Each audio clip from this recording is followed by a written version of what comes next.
మోడీ అమిత్ షా ఎందుకు ఇంత భారీ కష్టపడుతున్నారు? గ్యారంటీ గెలిచేస్తాం అంటున్నారు. అవతల పక్కన రాహుల్ గాంధీకి సీన్ లేదు అనేది కనబడుతోంది. కాంగ్రెస్ పార్టీ ఇంప్రూవ్ కాలేదు. అది ఈడ్చిపెడితే 300 స్థానాల్లో కూడా పోటీ చేస్తుందో లేదో తెలియదు.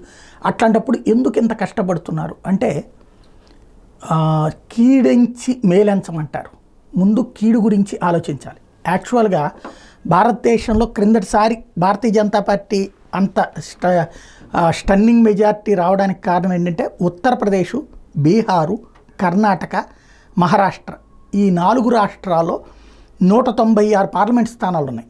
80 స్థానాలు ఉత్తరప్రదేశ్లో ఉంటే బీహార్లో 42, కర్ణాటకలో 39, మహారాష్ట్రలో 48 ఉన్నటువంటి సందర్భం. దాదాపు 196 సీట్లకు గాను 170 సీట్లు గెలుచుకుంది. అప్పుడు బీహార్లో నితీష్ కుమార్తో పొత్తుంది. అదే సందర్భంలో మహారాష్ట్రలో వచ్చేటప్పటికి శివసేనతో పొత్తుంది. కర్ణాటకలో ఇండివిజువల్గానే సాధించుకొచ్చింది. అలాంటి దశ నుండి ఒక్కసారిగా ఇప్పుడు ఉత్తరప్రదేశ్లో తామే అధికారంలో ఉన్నారు. ఇప్పుడు ఈ దఫా ఆ స్థానాల్లో 170 క్రిందసారి గెలుచుకున్నటువంటిది కనుక సాధ్యమైతే అసలు ఏ ప్రాబ్లం లేదు. కానీ సాధారణంగా అధికారంలో ఉన్నప్పుడు ఏది ఇక్కడ మహారాష్ట్రలో వచ్చి ఇచ్చయ్యి మళ్ళీ ఆ చిలుకలు ఈ చిలుకల ద్వారా ఎన్ని వస్తాయో తెలియదు. అలాగే కర్ణాటకలో కాంగ్రెస్ అధికారంలోకి వచ్చింది కాబట్టి ఎన్ని వస్తాయో తెలియదు.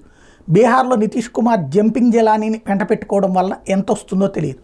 కాబట్టి అక్కడ తగ్గే సీట్లను దృష్టిలో పెట్టుకుని అక్కడ తగ్గనీయకుండా పెంచడం కోసం పదే పదే తిరుగుతున్నారు. అదే సందర్భంలో దేశంలోని మిగతా రాష్ట్రాల మీద సీరియస్గా కాన్సన్ట్రేట్ చేశారు.